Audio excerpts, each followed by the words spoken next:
So Giacomo, hello Giacomo, says, what is happening with the current loss of form of Barcelona? You obviously referring to the defeats and draws before the victory against Mallorca, in which Lewandowski was left on the bench in midweek, and they beat Mallorca away 5-1, where Lamine Yamal started. And this is very important.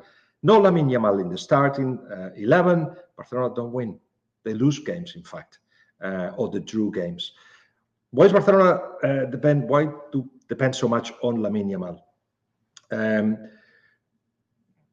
There is a bunch of reasons. The first one of it is that he is so, in a way, unconscious of what's happening. He goes onto a pitch and is like, I'm just going to play my game.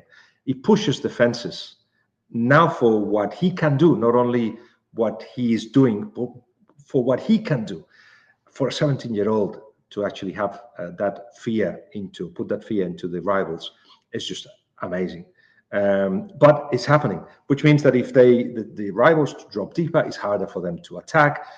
It's obviously harder for them to recover the ball, and it's easier for Barcelona that Lamine finds a lot of players in front of him, making runs, waiting for his pass that tends to be accurate, like he did in one of the goals against Mallorca to Rafinha with the outside of his foot.